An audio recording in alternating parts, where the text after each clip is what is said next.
Alors, merci d'avoir choisi de passer une partie de cette soirée avec Franco Queer. Comme je l'ai mentionné plus tôt, l'atelier d'aujourd'hui, organisé en collaboration avec le Centre d'appui et de prévention situé à Ottawa, a pour but de parler des défis spécifiques liés à la santé mentale et à la religion pour les personnes immigrantes LGBTQIA+. J'aimerais maintenant introduire nos deux invités du Centre Le CAF, Jacqueline Saint-Laurent et Julie Galland. Jacqueline Saint-Laurent est détentrice d'une maîtrise en psychothérapie et spiritualité. Elle est actuellement doctorante dans le programme de counseling, psychothérapie et spiritualité de l'Université Saint-Paul. Son sujet de thèse se concentre sur la santé sexuelle, plus spécifiquement l'hypersexualisation chez les femmes maintenant adultes ayant vécu de la violence sexuelle à l'enfance. Elle est présentement professeure contractuelle et superviseure clinicienne dans le domaine des sciences humaines à l'Université Saint-Paul. Avant de se joindre à l'équipe du Centre Le Cap, comme psychothérapeute, elle a travaillé dans la communauté d'Ottawa en tant qu'intervenante en soutien résidentiel. Cette occupation lui a permis d'acquérir de l'expérience auprès d'une clientèle adulte, se retrouvant avec un historique d'itinérance chronique en cohésion avec des troubles concomitants.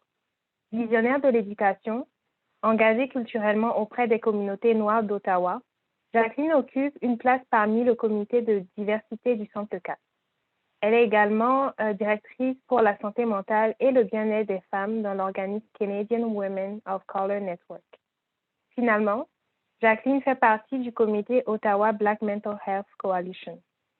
Notre deuxième invitée, Julie Galland, est détentrice d'un baccalauréat en psychologie et d'une maîtrise en travail social de l'Université d'Ottawa. Durant son parcours universitaire, elle s'est spécialisée dans les domaines des politiques d'immigration, des politiques sociales canadiennes, du genre et de l'orientation sexuelle, le racisme et les discriminations raciales, ainsi que des problèmes sociaux. Dès le début de sa carrière professionnelle en 2015, Julie Galland travaille dans le milieu communautaire à Ottawa, d'abord comme intervenante au sein des centres de ressources communautaires de la basse ville d'Ottawa et d'Orléans, Cumberland, avec les adultes précarisés, puis à titre de travailleuse sociale au carrefour de pédiatrie sociale du Centre des services communautaires Vanier, où elle travaillera auprès des enfants et des familles vulnérabilisées. En 2019, elle intègre une équipe multiprofessionnelle dédiée spécifiquement à la clientèle adulte du Collège La Cité. Julie Galland siège au sein du comité de diversité du Collège La Cité et est fièrement engagée dans sa communauté d'Ottawa-Gatineau. Par ailleurs, elle participe à plusieurs projets de recherche visant à sensibiliser les gens à la réalité des étudiants internationaux et à la santé mentale des communautés noires. Je vais maintenant laisser la parole à Jacqueline Saint-Laurent. Alors, bonsoir tout le monde. Merci d'être ici avec nous aujourd'hui. J'espère que vous allez bien et que vous profitez du beau temps. Ici à Ottawa, il a commencé à pleuvoir il n'y a pas très longtemps, mais c'est correct. On va s'amuser ce soir. En tout cas, je l'espère. Aujourd'hui, on va parler d'un sujet qui me tient à cœur, qui est vraiment la découverte de soi et comment naviguer nos multiples identités, comment s'apprécier, s'aimer, les différentes parties de nous-mêmes qui souffrent. Et puis tout au long de cet atelier, je vais y revenir sur la notion des multiples identités et les parties de soi. OK? Je vous invite à partager si vous voulez partager, si vous vous sentez à l'aise et si c'est un endroit sécuritaire et que vous êtes en sécurité pour partager. Je vous invite à utiliser le chat si vous voulez rester plus anonyme. C'est libre à vous. Je vous invite aussi à avoir du papier et du crayon. Quelque chose pour écrire, si jamais vous voulez prendre des notes, si vous avez des questions. Je vais essayer de le faire l'atelier plus en interagissant avec vous. L'atelier est conçu pour être autant un travail de réflexion personnelle pour vraiment le développement de soi, mais aussi il y a tout un volet d'éducation qui est relié à cet atelier. Alors, c'est une des raisons pourquoi, si vous voulez avoir du papier, quelque chose à écrire, c'est vraiment libre à vous. Je vais partager avec vous quelques outils que vous pouvez utiliser, soit pour votre cheminement personnel ou si vous voulez le faire en équipe ou avec les intervenants de Franco Queer. C'est vraiment libre à vous. Alors, on y va, OK? Mais avant qu'on rentre vraiment dans la discussion, j'aimerais prendre le temps de voir comment ça va, hein? Ce soir à 18h13, comment vous allez? Plus spécifiquement, comment va votre esprit, votre cœur en ce moment? Comment va votre corps et votre âme?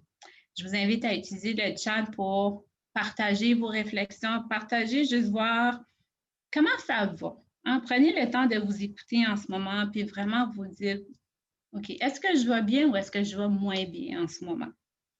Puis entre-temps, moi, ça va me donner un peu une idée de prendre le pouls là, de comment vous allez. Alors, je vois que les gens répondent très bien. Merci. Alors, merci du partage. Puis, ici, sur mon écran, j'ai dessiné une roue. Puis vous allez remarquer, là, cette roue ici va revenir à plusieurs reprises durant la présentation. Alors, pourquoi je parle de votre esprit, de votre cœur, de votre corps, de votre âme durant cette soirée? Bien, c'est parce que chacune de ces parties sont interconnectées. Et lorsqu'il y a une partie de vous qui souffre, bien, ou une partie de vous qui ne va pas bien, le reste de notre corps, de notre âme, de notre esprit souffre également. Hein? Et parfois, on oublie que tous ces points-là sont reliés. Par exemple, si on a mal à la tête, bien, il va y avoir des parties de notre corps qui vont nous dire et nous indiquer qu'on a mal à la tête. On peut avoir, par exemple, un mal de dos, le cou va nous faire mal, on va avoir de la tension dans les épaules, puis tous ces éléments-là de notre corps vont souffrir également, puis ça nous indique que, oups, OK, possiblement, il y a quelque chose qui se passe, puis que j'ai mal à la tête.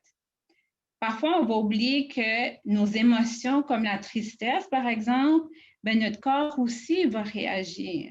Hein? On peut avoir des mal de ventre, des étourdissements, les mâchoires serrées, par exemple. Puis ceci sont quelques exemples qui illustrent un peu le processus à travers lequel l'être humain se retrouve souvent.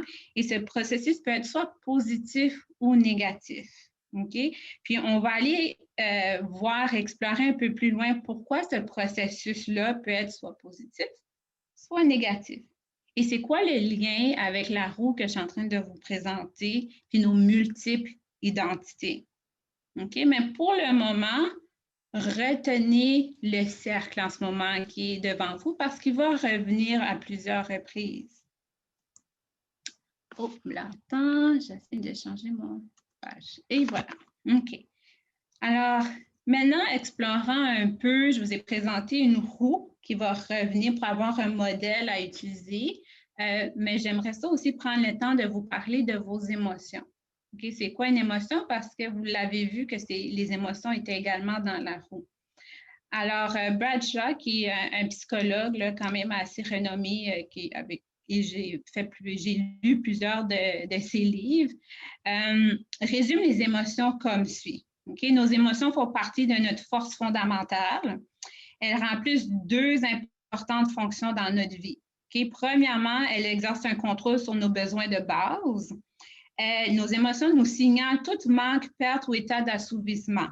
Okay? Sans cette énergie émotionnelle, nous ne serions pas conscients de nos besoins les plus fondamentaux. Puis je vais y revenir par rapport aux besoins fondamentaux.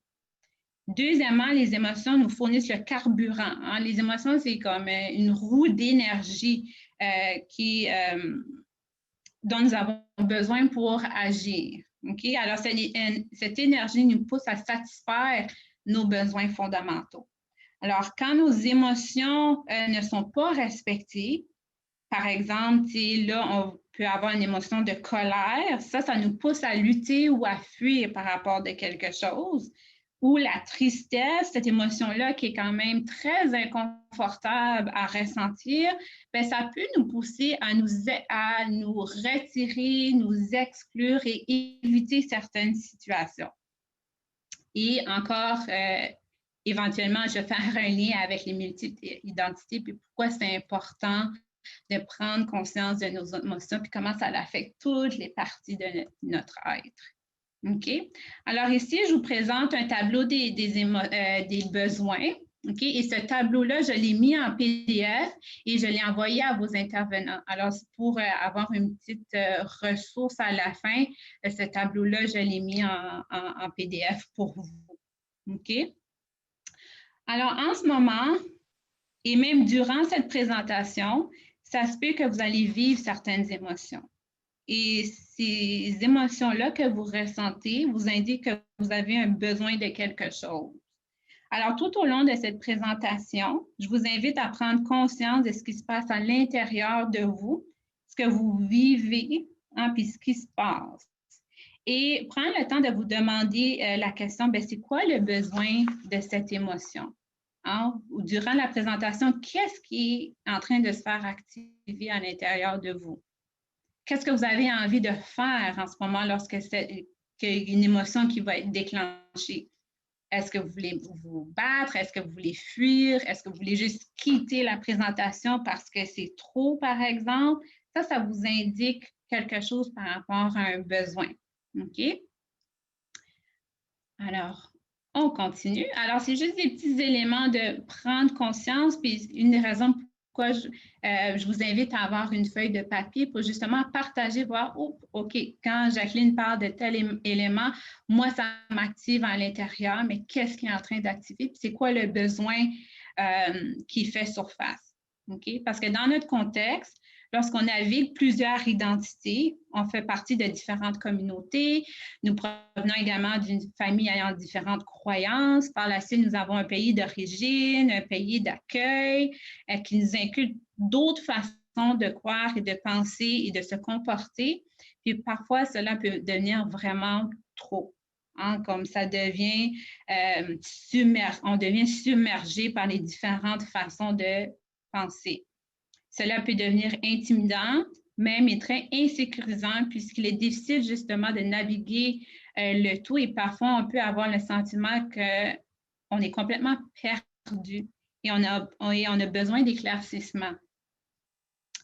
On ne sait plus vers où se tourner, vers qui se tourner pour aller chercher de l'aide et avoir un sentiment de sécurité. Et puis on devient déséquilibré puis on manque nos repères. OK? Alors, je vais vous donner un exemple concret.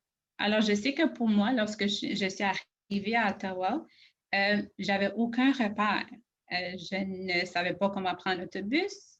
Je ne sais pas où aller acheter des billets d'autobus. Je ne savais pas où aller faire mon épicerie, où aller acheter de la nourriture. J'étais complètement à l'extérieur de ma zone de confort. Un autre élément que j'ai remarqué lorsque j'arrivais à Ottawa, et que vous également, possiblement, que vous avez remarqué, et tout le libéralisme qui existe concernant la sexualité et les orientations sexuelles. Dans ma culture, je suis d'origine haïtienne, alors je vais beaucoup parler de moi en « je », comme qui a été mentionné au début, parce que je ne veux pas parler pour tout le monde, tous les Haïtiens, parce que moi, je suis une Haïtienne parmi tant d'autres. Alors, je vais beaucoup me référer à des expériences personnelles que moi, j'ai vécues pour vous donner des exemples très concrets. OK? Alors, chez nous, dans ma famille, parler de sexualité, d'orientation sexuelle, de religion, de spiritualité, ce n'est pas quelque chose dont j'avais accès. Alors, arrivée à Ottawa, j'ai trouvé ça fascinant, toute l'ouverture qu'il y avait par rapport à la sexualité, ce qui engendrait en moi plein de questionnements et de curiosité. Mais en même temps, puisque chez nous, ce n'est pas un sujet qui est discuté, j'avais une réserve de poser des questions. Alors, j'ai trouvé mon intégration au sein de la communauté à Ottawa très difficile, mais pas seulement au niveau de l'orientation géographique pour retrouver mes repères, mais également, j'ai trouvé cela difficile d'intégrer ma communauté haïtienne. J'ai eu la difficulté à m'intégrer avec les autres cultures. Alentour de moi, je me suis sentie seule et je me suis retrouvée seule également, avec toutes mes pensées puis tous mes questionnements. Comme si j'avais vraiment nulle part où aller et personne pour m'écouter. Et puis cela a fait en sorte que j'ai commencé à me poser plein de questions. J'avais beaucoup de remises en question par rapport à moi-même. Cela a joué sur ma confiance et mon estime et mon identité également. Et c'est probablement une des raisons qui a fait en sorte que je suis devenue psychothérapeute et que mon sujet est par rapport à la sexualité chez les femmes plus spécifiquement. Okay? Alors, les 3 volets que vous voyez sur l'écran, on va prendre le temps de les explorer aujourd'hui ensemble. Ce sont des situations qui peuvent faire en sorte que vous vivez des émotions contradictoires et même très difficiles. Et ce sont des situations qui font en sorte que certaines parties de vous-même puissent être blessées, niées et même discriminées. Ça se peut qu'il y a des parties de vous-même que vous choisissez de refouler et de ne pas partager pour plein de raisons, comme la peur, la crainte des représailles, la crainte d'être expulsé ou rejeté de sa famille, de sa communauté, la crainte de se retrouver seul, qui était mon cas à moi, la crainte de se retrouver également, par exemple, en enfer versus aller au ciel. Il y a plein d'enjeux dans chacun des 3 volets. Puis, on va prendre le temps de vraiment les décortiquer puis de les explorer ensemble. Alors, le but de cette présentation, c'est vraiment pas de vous dire ce qui est bien ou ce qui est mal. Je ne vais pas vous réciter des passages bibliques ni du Coran. Mon but, c'est de vous aider à trouver un sentiment de paix intérieure à travers ce que vous vivez. Mon but, c'est de vous aider à avoir des outils qui vont vous permettre de prendre conscience les parties de vous-même qui souffrent. Pourquoi est-ce que ces parties-là souffrent et ce qu'on peut faire pour diminuer cette souffrance-là. Okay? Puis comment nous, comme intervenants, on peut s'améliorer pour justement que vous vous sentez en sécurité de nous partager ces parties-là de vous-même qui souffrent. Alors, allons-y. Ma première question pour vous, c'est la suivante. Comment est-ce que le parcours migratoire peut être un élément de détresse? Hein? Comment est-ce que le parcours migratoire peut être un élément de souffrance? Alors, autrement dit, quel a été l'impact du processus migratoire sur vos émotions et votre santé? Est-ce qu'il y a des gens ici qui aimeraient prendre la parole ou partager dans le chat? C'était comment pour eux, leur parcours migratoire, puis leur arrivée ici au Canada, si vous voulez. Alors, vous pouvez toujours utiliser le chat ou là, je ne vois pas de... Kinyo, est-ce que je suis censée être capable de voir des mains levées? Je suis plus certaine. Oui, oui. Là, il n'y a aucune main levée. OK, parfait. Alors, si jamais vous voulez prendre la parole ou vous voulez partager un peu de votre expérience, si c'est un endroit sécuritaire que vous pouvez le faire ou sinon, vous pouvez utiliser le chat aussi ou tout simplement prendre le temps d'y réfléchir sur votre feuille de papier puis de l'écrire. OK? Puis gardez cette réflexion-là en tête de comment est-ce que votre parcours migratoire peut être un élément de détresse et peut vous créer de la souffrance. OK? Alors, ici, je vous présente un premier tableau. Et les défis ici que je vous présente, ça peut perdurer vraiment tout au long de votre séjour avec nous. Ceci n'est pas pour vous faire peur, mais plutôt pour garder un œil sur vos émotions, comme on parlait tantôt. Comme mentionné justement tout à l'heure. Alors, ici, je vous présente quelques défis que les étudiants internationaux nous ont présentés dans un autre atelier qu'on a fait. Alors, c'est ça qui m'a aussi permis de prendre conscience des réalités là, du parcours migratoire. Alors, c'est quelques exemples. Peut-être qu'il y en a certains que vous vous retrouvez. Il y en a peut-être qui manquent aussi. Alors, je vous invite toujours à utiliser le chat pour partager si vous reconnaissez dans ces éléments-là ou s'il y a des éléments qui manquent, qui devraient être ajoutés dans ce tableau ici. OK? Cependant, ce qui est important ici de retenir, c'est que chaque personne vit leur situation différemment. Par exemple, une personne peut avoir eu toutes les misères par rapport à recevoir son permis d'études, son visa de travail. Une autre personne peut avoir de la difficulté par rapport aux relations. Okay? Puis ça, c'est un gros thème aussi qui fait partie de cette présentation ici. Mais par conséquent, dépendamment de votre situation, de votre statut, de votre séjour ou de votre intégration, ça peut venir compliquer les choses, même aller chercher de l'aide. Du soutien peut également devenir une source de stress. Parfois, il est difficile d'avoir accès aux différents types de soutien social. On peut également se sentir inconfortable ou même vivre une certaine culpabilité d'aller chercher de l'aide en dehors de notre communauté, par exemple. Il y a des étudiants qui rapportent que parler avec une psychologue ou un professionnel de la santé, cela est mal vu de la communauté et ils se font réprimander ou juger, par exemple. Dans le sens que la seule personne à qui ils devraient justement parler de leur situation et de leurs problématiques, c'est avec le pasteur, le prêtre ou la figure religieuse de leur communauté. Et dans certains cas, cela peut même aller jusqu'à l'exclusion de la communauté, par exemple. Okay? Cependant, ma question de réflexion pour vous ce soir, c'est si vous retrouvez dans certaines paroles que je vous dis, c'est vers qui on se tourne lorsque la figure religieuse de notre communauté est contre nos valeurs et nos croyances, et contre notre orientation sexuelle, et contre avoir des relations sexuelles avant le mariage, et contre les fréquentations sans le mariage. Vers qui est-ce qu'on se tourne?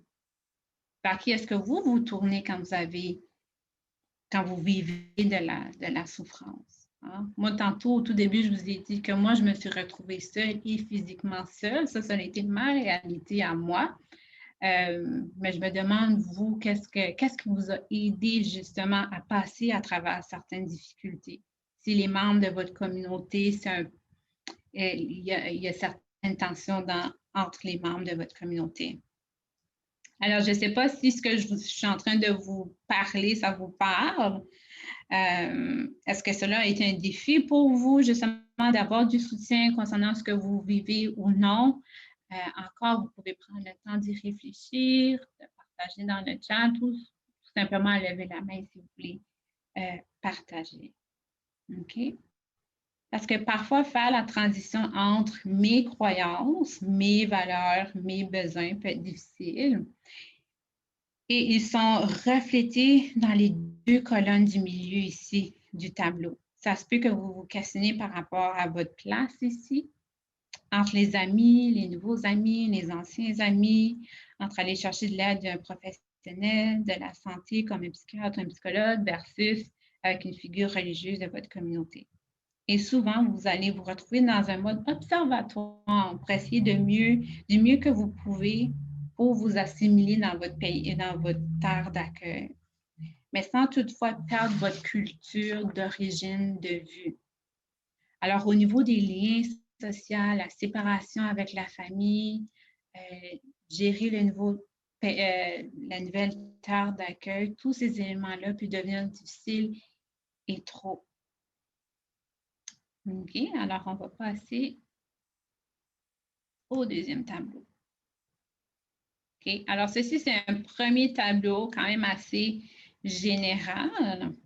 Et ce deuxième tableau, c'est une continuité de ce qu'on a recueilli, moi puis Julie, là, par rapport à ce que les étudiants internationaux nous racontaient. C'est des exemples de certaines difficultés que nous avons observées. Malheureusement, il y en existe plusieurs d'autres. J'ai parlé d'assimilation tout à l'heure. Alors, il y a aussi le système d'éducation, le langage. Et puis, ma question pour vous, est-ce que vous trouvez que vous êtes compris dans vos difficultés quand vous parlez avec quelqu'un? Est-ce que vous êtes respecté dans vos difficultés? Tous ces éléments-là aussi ajoutent un défi puis des éléments de stress par rapport à ce que vous vivez. OK? Alors, au début, je vous ai parlé des émotions et des besoins et ce qui peut arriver quand on vit beaucoup d'émotions et quand on se sent déséquilibré, pas compris Et quand, par exemple, nos besoins de sécurité n'est pas comblé, puis on a exploré ensemble un peu les défis du processus migratoire avec les deux tableaux. Je ne sais pas si vous avez remarqué quelque chose de particulier dans les deux tableaux, mais il y a certains éléments qui revenaient constamment dans les différentes colonnes, à savoir le racisme, les préjugés et la discrimination. Puis ceux-ci sont des facteurs qui jouent un rôle très important sur les émotions et l'intégration dans votre pays d'accueil. Et aussi l'intégration dans votre communauté ici, soit à Ottawa ou à Toronto, par exemple. Et peut-être que certains d'entre vous, vous avez expérimenté justement du racisme depuis votre arrivée et que cela perdure. Peut-être que pour certains d'entre vous, le processus migratoire a été une situation vraiment déplaisante. Tout ceci a un impact sur votre santé physique, santé psychologique et votre santé spirituelle. Alors, comme vous l'avez constaté, vous pouvez vivre plusieurs défis avant, pendant et après votre arrivée ici, mais sachez que vous n'êtes pas seul. Et c'est un peu le message que j'aimerais véhiculer en cette soirée. On est là pour vous. Vous n'avez pas besoin de passer à travers tous ces sentiments-là tout seul. Alors, on vient de passer un moment sur le premier volet, qui est par rapport aux défis spécifiquement au processus de migration. Et justement, la roue revient. OK? Alors, c'est quoi les différentes situations que vous avez vécues? Puis ici, je vous donne un exemple un peu de comment ça peut affecter notre santé mentale, notre besoin de sécurité. Hein? Alors, on a des questionnements par rapport au processus migratoire. Ça nous donne une sensation dans notre corps. Je sais, pour moi, arriver à Ottawa, j'avais beaucoup de palpitations, mon cœur battait plus vite. Parler aux gens, je remarquais que mes mains commençaient à suer, par exemple. J'étais stressée, j'avais peur. Je me demandais, est-ce que je suis compris? Est-ce que les gens vont m'aimer? Est-ce qu'ils vont accepter ma culture? Et ma réaction à moi, ça a été un peu de me retirer de la société. Okay. Puis ça a eu des impacts sur ma santé mentale. Et aussi, on est dans un contexte avec la pandémie. Alors, ça se peut que cela aussi ajoute un stress et que vous sentiez encore plus seul. OK. Alors, ici, dans ce deuxième volet, on va vraiment parler du soin multiculturel, puis on va rentrer justement dans le sujet de nos différentes identités, nos différents rôles. OK? Et pourquoi c'est important. Alors ici, je vous invite, si vous avez du crayon et du papier, je vous invite vraiment à participer d'une façon très autonome et à votre rythme. Ça peut être très individuel, puis c'est un peu une activité pour vous permettre d'expérimenter un peu, mais ça ressemble à quoi quand on travaille sur soi, quand on travaille nos différentes identités. OK? Alors, ici, j'aimerais que vous, justement, preniez le temps sur votre papier, avec un crayon, d'identifier vos différents rôles et identités sur le papier. Je vous donne quelques minutes pour le faire. J'ai pris le temps de le faire là, pour vous donner un exemple de ma réalité, mes différents rôles puis mes différentes identités. Alors, je vous donne quelques minutes là, pour prendre le temps d'écrire et de dessiner vos différentes identités.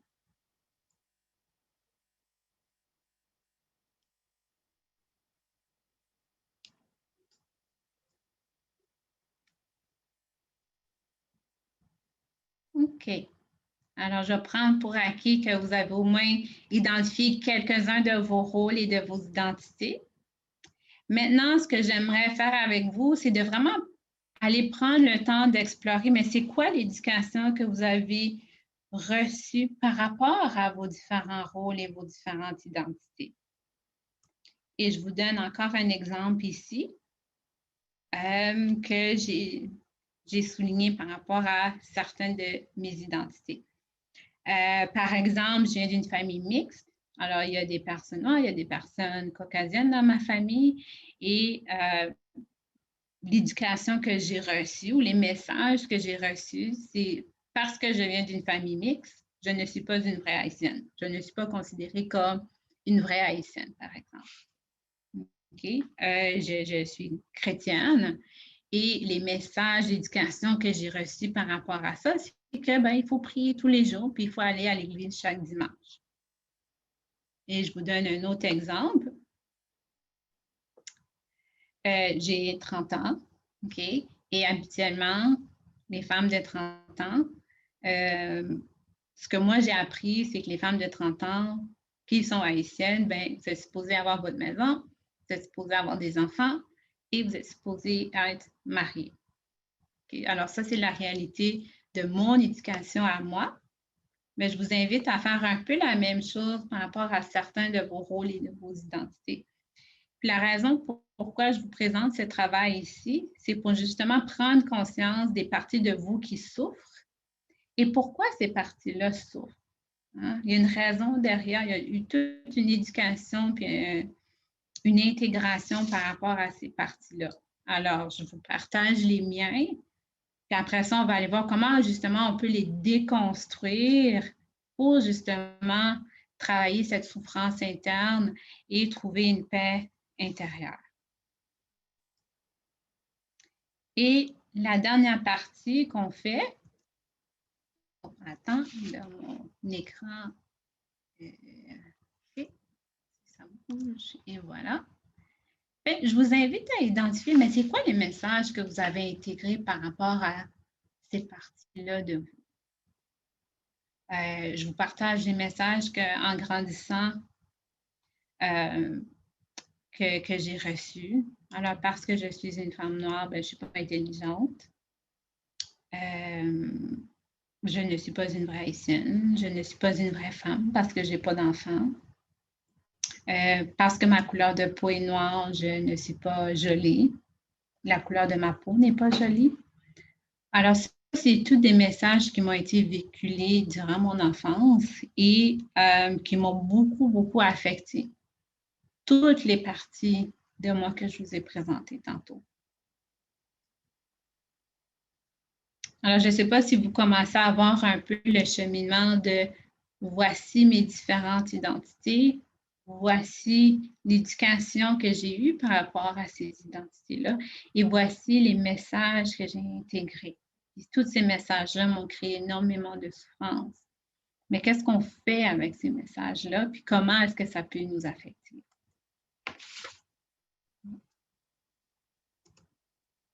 OK. Ici, j'aimerais que vous preniez un moment pour vous-même et que vous dites quelque chose de positif. Parce qu'on est beaucoup dans le négatif en ce moment, de notre souffrance, puis d'où ça vient, puis qu'est-ce qu'on a intégré. On a exploré ensemble tous les éléments qui nous causent la souffrance. Alors, c'est aussi important de prendre le temps ici pour s'accueillir dans cette souffrance, de s'écouter, pour accueillir les difficultés que vous traversez en ce moment. Alors, prenez un moment pour vous dire quelque chose de positif, un mot ou une phrase qui est positive. Une des phrases que moi j'aime me dire est la suivante: je ne vous laisserai pas orphelin, je viendrai vers vous. Alors, c'est vraiment une phrase que je me répète et que j'aime beaucoup et qui me donne du courage et qui me fait sentir moins seule. Parce que je sais que je ne suis pas tout seul. Alors, au début de mon arrivée à Ottawa, ça a été très difficile. Je me suis sentie seule. Mais quand je me répète cette phrase-là, tout d'un coup, je sens un sentiment de paix, puis une source à l'intérieur de moi qui me dit que finalement, non, je ne suis pas tout seul. Mais je vous dirais que malgré même si je me parle de cette façon-là, mais ça m'arrive quand même de me remettre en question. On peut même développer un sentiment de honte très profond par rapport à soi-même.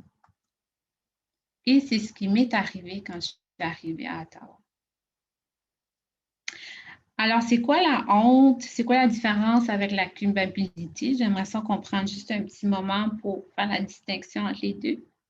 On parle de la honte parce que la honte devient quelque chose à laquelle on s'identifie, que l'on intériorise à l'intérieur de nous et ça affecte notre identité, qui nous sommes comme personne. Alors que la culpabilité, c'est vraiment au niveau de nos actes. Alors, ça n'a pas d'impact direct sur notre identité. Okay? Alors, la honte, c'est un douloureux sentiment à l'égard de soi-même, qui je suis comme individu, versus que la culpabilité, c'est un douloureux sentiment de regret et de responsabilité à l'égard de nos actes. C'est pourquoi que la honte devient une question d'identité et que parfois on va cacher des parties de nous-mêmes qui ne sont pas acceptées des autres, de notre entourage, de notre communauté, des parties de soi-même que l'on va cacher ou essayer de camoufler, par exemple, comme notre orientation sexuelle, notre identité sexuelle.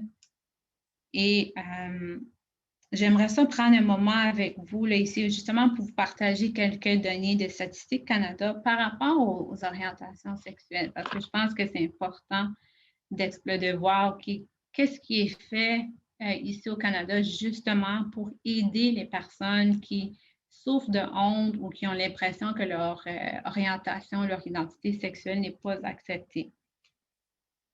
OK, alors Statistique Canada nous donne une peinture quand même très intéressante des différentes communautés LGBTQIA+ du Canada. Les données plus spécifiquement là, qui ramassent depuis 2003 fait beaucoup plus référence aux Canadiens LGBT, alors personnes lesbiennes, homosexuelles et bisexuelles, parce que ça fait longtemps qu'ils cultivent ces données-là. Mais le Canada compte environ 1 million de personnes qui sont issues de la communauté LGBTQIA+. Ces personnes représentent environ 4 de la population canadienne âgée de 15 ans et plus. Okay? Sauf que ce qu'on regarde, malgré tous les efforts, malgré les lois canadiennes qui sont en train de changer, malgré le code criminel, malgré les droits de la personne, on remarque qu'il y a un sentiment de ne pas être en sécurité. Alors, c'est un des besoins que je parlais au tout début. Il y a de la discrimination de genre. Les crimes contre cette communauté-là continuent d'augmenter. Il y a toujours une difficulté à trouver de l'emploi, il y a une précarité financière, difficulté d'obtenir les soins appropriés, il y a un sentiment d'isolement, de solitude, d'exclusion de sa communauté et tous ces éléments-là. Ce qui fait en sorte que les gens ne vont pas s'afficher nécessairement aussi librement qu'ils le souhaiteraient et qu'ils aimeraient le faire. Okay? Puis ce qui fait en sorte qu'on peut justement développer une honte par rapport à notre identité parce qu'on se sent que ce que je suis n'est pas bien. Et c'est ça qui fait en sorte qu'on peut développer des problèmes de santé mentale, comme que je vous ai mentionné tantôt. Alors, ça a un impact sur l'estime, la confiance, beaucoup d'émotions par rapport à ça, puis ça a un impact aussi sur nos relations sociales. OK? Alors ici, la roue revient, hein? Et c'est ce qui se passe un peu à l'intérieur de nous, mais là, maintenant, c'est plus le parcours migratoire, mais ici, on voit que c'est beaucoup plus, c'est mes identités maintenant, hein, qui souffrent et qui jouent un certain rôle sur ma santé mentale. Alors ici, je vous donne un exemple. Alors, mon soi multiculturel, c'est mes multiples identités. Et je vous donne un exemple. Par exemple, la situation, c'est que mon orientation sexuelle est mal perçue. Puis qu'est-ce que ça fait à l'intérieur de moi? Mais ça se peut que quand je suis dans un environnement social, mais je peux avoir des palpitations au cœur, mes mains deviennent moites, j'ai une boule dans la gorge, je ne suis pas bien dans mon corps.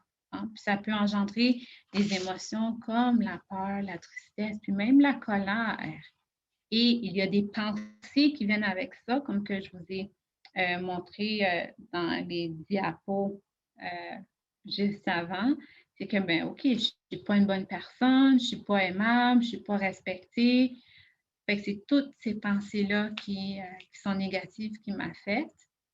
Et qu'est-ce qui peut arriver? Mais c'est on peut se refouler. Dans mon cas, je me suis beaucoup refoulée puis renfermée. Mais pour d'autres personnes aussi, on peut commencer à faire des choses que jamais on penserait de faire et de vraiment attaquer son être, attaquer son corps. Alors, les attaques contre soi-même peuvent être, par exemple, il y a des gens qui peuvent commencer à se mutiler, par exemple, à se couper. Il y a des gens qui peuvent commencer à développer un problème de dépendance, de toxicomanie, par exemple, l'usage de drogue et d'alcool, justement, pour étouffer tout ce mal-être qui est à l'intérieur de nous. Parce qu'on sent que qui nous sommes fondamentalement comme personne n'est pas accepté, ce qui nous remplit de honte et on ne sait pas comment interagir. Puis on ne sait pas nécessairement aussi où aller chercher de l'aide par rapport à ce qu'on vit. OK? Alors, qu'est-ce qu'on fait avec tout ça? Hein, c'est ça vraiment la question fondamentale, mais comment est-ce que je peux m'aider? Comment est-ce que les intervenants aussi peuvent m'aider par rapport à ce que je vis, par rapport à mes multiples identités? Alors, quand je parle du soi multiculturel, c'est de ça que je parle. Nous avons tous et toutes plusieurs identités. Nous jouons tous et toutes plusieurs rôles. Et il y a certaines identités ou certains rôles qui sont plus difficiles que d'autres. Il y a certains rôles ou identités qui ne sont peut-être pas acceptés de ma communauté, par ma famille ou par les autres. Puis c'est ces éléments-là, ces parties-là de nous-mêmes qui vont nous créer de la souffrance, puis qu'on risque de camoufler, puis ça va faire le cercle vicieux que je vous montrais tout à l'heure et qui continue de revenir à chaque fois. Alors, on a parlé des émotions, on a exploré comment le processus migratoire peut engendrer des défis. On a exploré comment mes différentes identités peuvent accentuer notre souffrance. Maintenant, allons explorer, mais qu'est-ce qu'on peut faire pour se sentir mieux? Peut-être pas totalement mieux, mais juste un petit peu, pour quelques minutes durant la journée. Alors, encore mes fameux cercles. Ici, je vous invite à reprendre votre cercle, hein, puis les différentes identités. Puis, je vous invite à identifier les parties de vous-même qui souffrent le plus, parce que c'est avec ceux-là qu'on va travailler pour la dernière partie, parce que c'est ceux-là qui ont besoin le plus d'amour. Alors, tout au long de l'atelier, je vous ai parlé des multiples identités, je les ai énumérées ici. Maintenant, j'aimerais vraiment que vous portez une attention particulière aux parties de vous-même qui souffrent. Hein? Ça se peut que ça soit très malaisant de prendre conscience de ces parties-là, mais sachez qu'on est là pour vous. Puis vous n'êtes pas tout seul à faire cette activité ici. OK? Alors, prenez le temps de les écrire. Je vous donne des exemples ici. Moi, j'ai identifié les parties de moi qui ont tendance à me donner plus de souffrance et que je dois constamment travailler. C'est ceux que vous voyez sur l'écran qui sont en orange. Puis on va explorer ensemble qu'est-ce qu'on fait et comment on peut travailler avec ces parties-là. OK? Alors, on va prendre ce moment ici pour vraiment parler de la spiritualité. OK? Puis vous voyez ici sur votre écran que j'ai pris toutes les parties de moi et ils sont là. Et on va aller explorer ces parties-là qui souffrent avec la spiritualité comme moyen de guérison, puis comme outil justement pour nous aider. Alors, je vais juste prendre le temps de faire une petite distinction entre religion et spiritualité. Okay? La religion, il y a un concept de communauté derrière, il y a un aspect social. Alors, la religion, c'est un système organisé de croyances, de pratiques, de rituels, de symboles, conçu pour faciliter la proximité avec le sacré ou la transcendance. Okay? La religion permet à la personne de mieux comprendre sa relation avec les autres et sa responsabilité envers eux et dans le fait de vivre ensemble au sein de la communauté. Alors, en ce sens, la religion systématise les croyances partagées et organise la structure sociale dans laquelle la spiritualité peut prendre forme. Ici, je parle de la religion et des religions, pas une religion spécifique. La raison pourquoi j'ai choisi de plus vous présenter les éléments spirituels, c'est parce que la spiritualité, c'est beaucoup plus individuel et propre à chacun. Et votre expérience est individuelle et propre à vous. OK? Pour la spiritualité, il existe plusieurs définitions qui sont possibles. Je vous invite à trouver une définition de la spiritualité qui vous parle.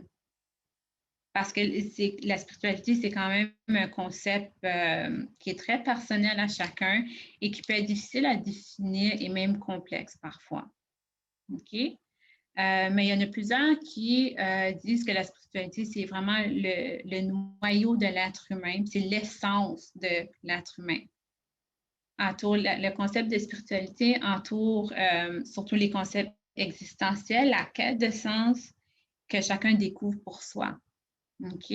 Alors, aujourd'hui, on parle de la découverte de soi. Alors, c'est pour ça que je vais plus aller vers quelque chose qui est plus individuel à chacun. Alors, je vais me pencher plus avec la spiritualité.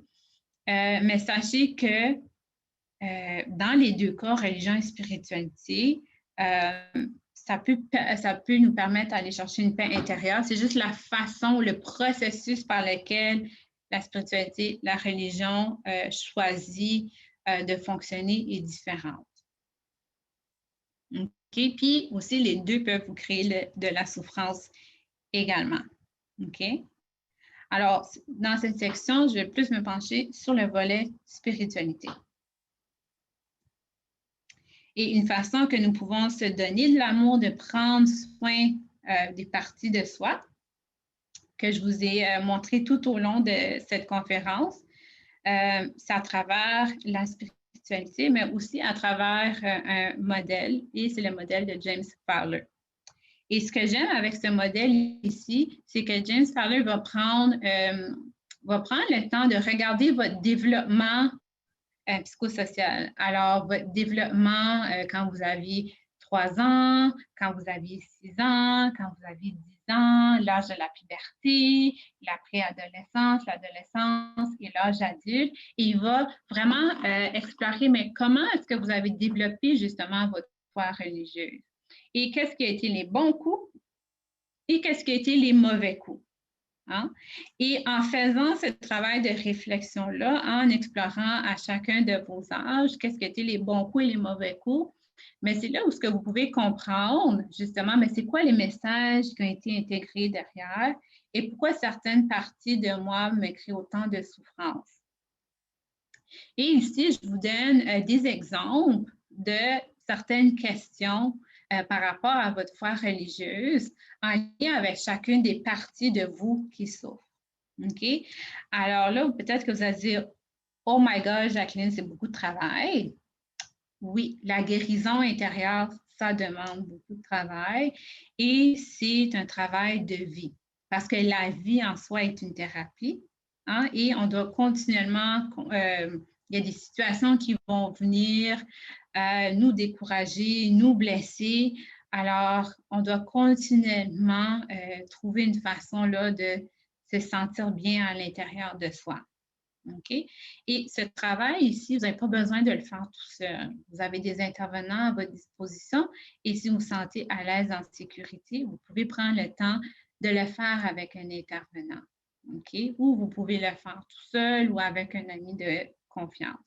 Mais sachez que vous avez le choix d'utiliser ce tableau ici puis de faire votre propre journaling qu'on appelle en français, alors votre propre réflexion en utilisant un petit journal de bord pour vous aider à voir, OK, c'est quoi les parties de moi qui souffrent.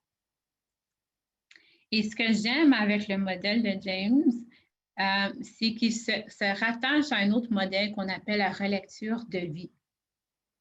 OK? La relecture de vie, c'est justement prendre chaque dimension de notre vie.